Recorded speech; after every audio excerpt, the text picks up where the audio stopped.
Hi, I'm Jenna. I used to believe family meant unconditional support, especially when bringing new life into the world. My husband Drew and I had been trying for a baby for nearly 2 years, and when those two pink lines finally appeared, I thought it was the beginning of our happiest chapter. I was wrong. Are you sure we should tell them today? I asked Drew as we pulled into his parents' driveway. Drew squeezed my hand. Mom's been asking about grandchildren for years. She'll be thrilled, I promise. His mother, Patricia, answered the door with her usual tight-lipped smile that never reached her eyes. "You're late," she said instead of hello. "The roast is probably dry now." Drew immediately apologized. "Sorry, Mom, traffic was bad." "It's fine." She gestured us in. "Your father's already at the table." Robert, Drew's father, was seated, newspaper in hand. "About time. Your mother's been fussing over this meal all day." As we ate, Patricia made pointed comments about the portions I took. "Watching your figure, dear. Or perhaps not watching it enough," she said as I helped myself to potatoes. Drew laughed nervously. "Mom, please." I forced a smile. "Actually, Patricia, we have some news." Drew reached for my hand under the table. "Mom, Dad, we wanted to tell you in person. Jenna and I are expecting. You're going to be grandparents." Robert's face broke into a genuine smile. "Well, I'll be damned. Congratulations, son." I turned to Patricia, hoping to finally see some warmth. Instead, something dark crossed her features. "Pregnant," she repeated flatly. "Are you sure it's... Well, are you sure?" Drew frowned. "Mom, what are you... I just mean," Patricia continued, setting down her fork with precision, "that you two haven't been married very long. And Jenna's job keeps her so busy. I wonder if you've thought this through." "We've been married 3 years, Mom," Drew said. "And we've been trying for..." "Trying? So it was intentional?" Patricia interrupted, her voice rising. "I thought perhaps it was an accident." "Patricia," Robert warned, but she waved him off. "No, Robert. Someone needs to be practical. Drew has career ambitions. A baby will hold him back." I felt my cheeks burning. "Actually, Patricia, we're both very happy about this baby." Patricia's eyes narrowed. "Always so defensive, Jenna. I'm simply thinking about my son's future." "Our future," Drew corrected. "Mom, this is good news." "And I suppose you'll want me to babysit," Patricia muttered. "While you gallivant around playing house?" I stood up, dizzy with anger. "This isn't playing house, Patricia. We're starting our family. A family that should include loving grandparents." "Family?" Patricia stood too, her voice scathing. "You barely know what family means. Your parents divorced, didn't they? What example did that set?" Drew stood now too. "Mom, that's enough." "No," Patricia snapped, moving toward me. "I've held my tongue long enough. She's not good enough for you, Drew, and now she's trapping you with a baby." "It's our baby," I said, placing a protective hand over my stomach. "Your grandchild." What happened next seemed to unfold in slow motion. Patricia's face contorted with rage as she lunged forward and drove her fist directly into my stomach. The blow wasn't hard. Patricia was in her 60s, but the intention behind it sent me stumbling backward in shock. "Mom!" Drew shouted. Robert jumped up. "Patricia, have you lost your mind?" I doubled over, not from pain but from shock and fear for my baby. I looked up at Drew, waiting for him to defend me, to check if I was okay. Instead, he stood frozen, mouth opening and closing without words. "Drew," I whispered. Patricia was breathing heavily. "I'm sorry," she said, not sounding sorry. "I don't know what came over me." Drew finally moved, but only to put his hand on his mother's shoulder. "Mom, you need to calm down. Not, are you okay, Jenna? Just, Mom, calm down." I straightened up, tears blurring my vision. "Take me home, Drew. Now." The car ride home was silent until my friend Maya called. I answered on speaker. "Hey, how did the big announcement go?" she asked cheerfully. I burst into tears. "Jenna, what happened?" Maya's voice sharpened. "Patricia punched me in the stomach when we told her I'm pregnant." "She what?" Maya exploded. "Are you okay? Is the baby okay? And what did you do, Drew? Please tell me you stood up for your wife." Drew's knuckles whitened on the steering wheel. It's complicated, Maya. My mom was just shocked. Shocked. People say stupid things when they're shocked. They don't assault pregnant women. As we pulled into our driveway, Drew spoke. Jenna, I know you're upset, but it's my mom. She's always been high-strung. I stared at him in disbelief. High-strung? Drew, she punched me in the stomach while I'm carrying your child. She barely tapped you, he argued weakly. Defend me, I shouted. Check if I was okay. Tell her she crossed a line. She's my mother, Jenna. And I'm your wife. I'm carrying your baby, and you chose her over us. Maya's headlights swung into the driveway, and I'd never been so grateful to see my friend. There's nothing to talk about until you understand what happened tonight, I told Drew. I'm staying at Maya's. You need to get checked out, Maya's friend, Dr. Talia Chen said, setting down her tea mug. She'd come over immediately after our call, still in scrubs. I don't feel any pain, I insisted, though my hand hadn't left my stomach. That doesn't matter, Talia explained. Any trauma to the abdomen during pregnancy should be checked.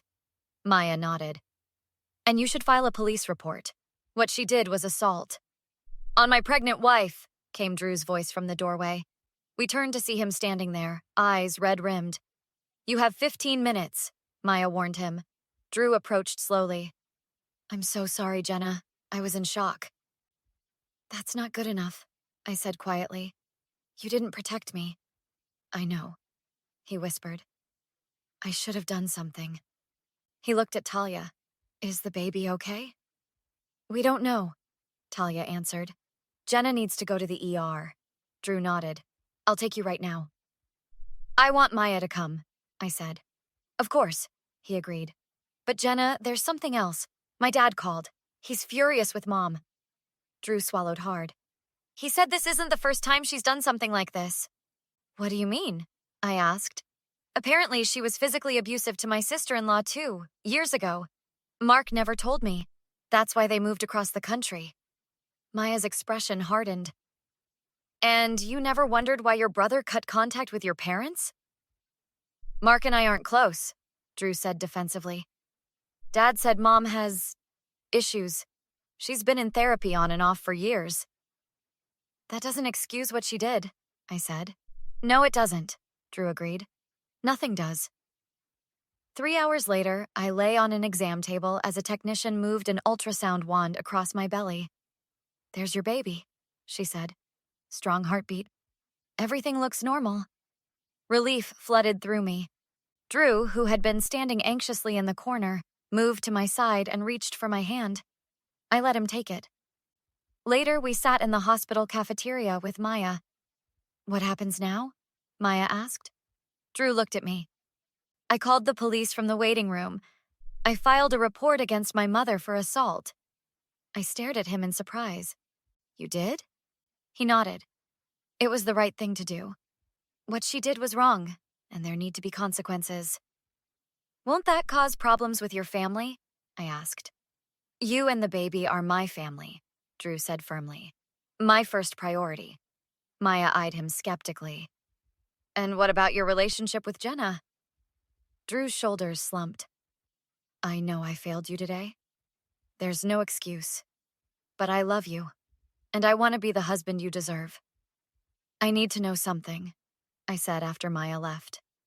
If your mother had hurt anyone else, a stranger, a friend, would you have reacted differently? Drew thought about it. Yes, he admitted. I've been conditioned my whole life not to challenge her. That's a problem, I said, because I won't raise our child around someone who might hurt them. I understand, Drew said quietly. My mother won't be in our lives unless she gets serious help. And even then, never unsupervised with our child. I studied his face. I'm staying at Maya's for a while. I need time to think. Whatever you need, he said. But I am going to fix this. Officer Sarah Reynolds approached us as we left. She'd taken Drew's report earlier. Mrs. Crawford, I understand you were assaulted today. I'd like to take your statement. We'll be issuing a temporary restraining order against Patricia Crawford, Officer Reynolds explained after I finished, and pursuing charges for assault. Given your condition, this is being taken very seriously. And did your husband witness the assault? She asked finally. I looked at Drew, seeing the shame in his eyes. Yes, I answered. He did. A week passed with me staying at Maya's. Drew called daily, respecting my request for space but checking in. He'd scheduled counseling appointments and started seeing a therapist himself to work through his family issues. Then came the preliminary hearing for Patricia's assault charge. I sat in the courtroom, Drew beside me as Patricia entered with Robert and their lawyer. She looked smaller somehow, her expression calculated to appear contrite. All rise, the bailiff called. After the initial proceedings, Patricia's lawyer spoke. Your Honor, my client wishes to address Mrs. Crawford directly. The judge looked to me. Mrs. Crawford, are you comfortable with this? I nodded, curious despite myself. Patricia approached but couldn't come closer due to the restraining order. Jenna, she began, her voice trembling perfectly. I want to apologize for my unconscionable behavior. I was shocked and reacted terribly. I've begun intensive therapy, and I'm horrified by what I did. I hope someday you can forgive me and allow me to be part of my grandchild's life. I studied her face, looking for sincerity but seeing calculation instead. The performance was for the judge, not for me. May I respond? I asked. The judge nodded. I stood, one hand on my belly.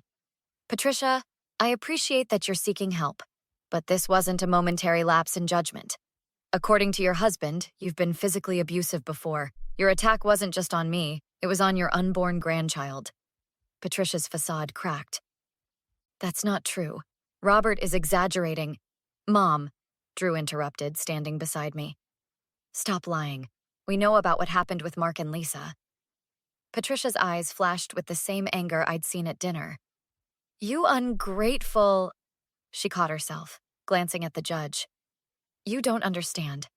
I was protecting you. From what? I asked incredulously.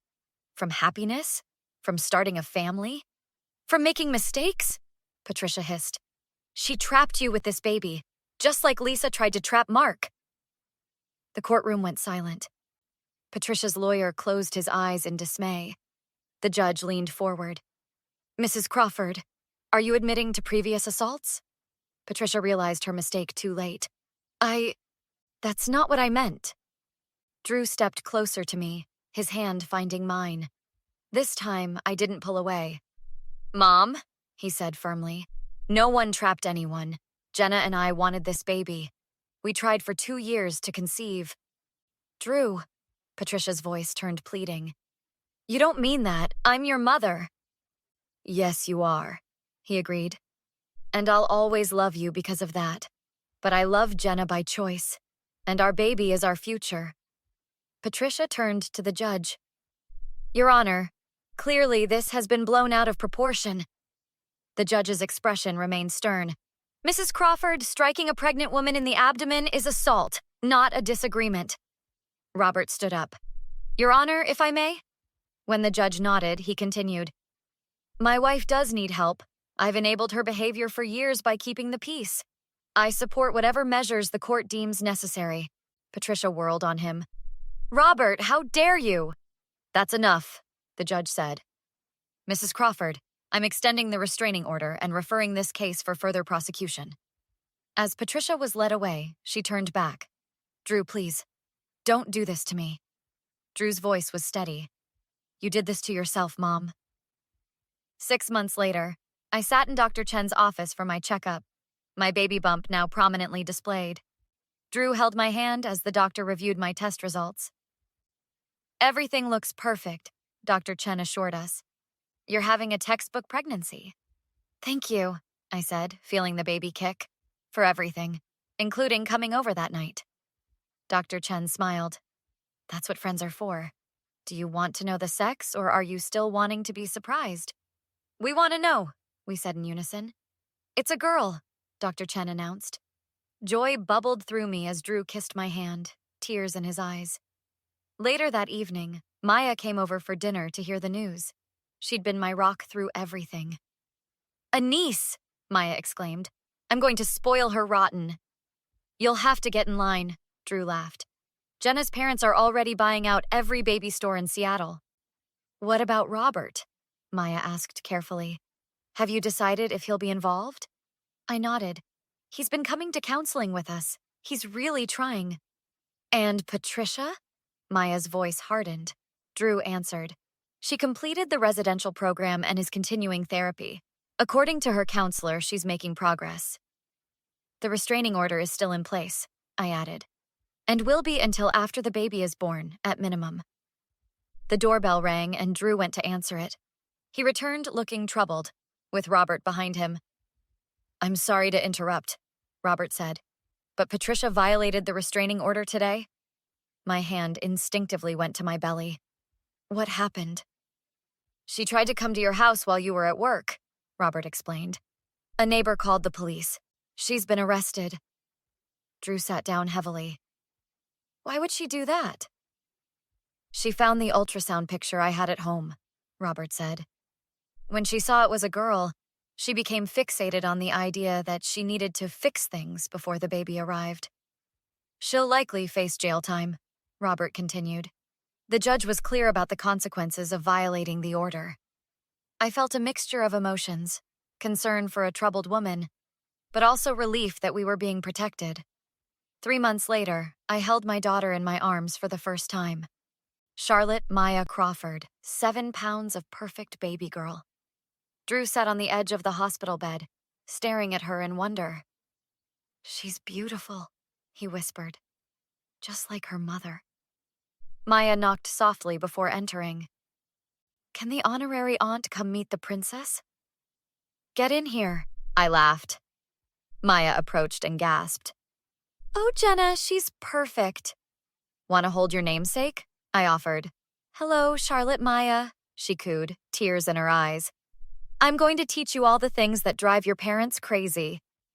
Another knock, and Robert stood uncertainly in the doorway. "Come in, Grandpa," Drew said warmly. Robert approached slowly. "She's beautiful," he said, his voice thick with emotion. "Would you like to hold her?" I offered. Robert looked surprised. "Are you sure?" "I'm sure," I said. "You've earned this." As Maya transferred Charlotte to Robert's arms, he looked at me gratefully. "Thank you, Jenna, for giving our family a second chance." "Not the whole family," I clarified gently. "Not yet." Robert nodded in understanding. "Patricia's doing better. The court program has been good for her. But I know it's too soon." "We'll see," Drew said, not making promises. "One day at a time." Later that evening, after our visitors had left, Drew and I had a moment alone with our daughter. "I never thought the worst night of my life would lead to this much clarity," I said, watching Charlotte sleep. "Everything's changed." Drew took my hand. "For the better?" "Mostly," I nodded. "I learned how strong I am. We learned how to truly be partners, and we know exactly what we'll do to protect her." "I promise you both," Drew said solemnly. "I will always put you first, no matter what." "I know," I said, and for the first time in months, I truly did. Charlotte stirred in her sleep, her tiny hand escaping from her blanket. I reached out and let her grasp my finger. "Better than okay," I corrected myself. "We're going to be wonderful."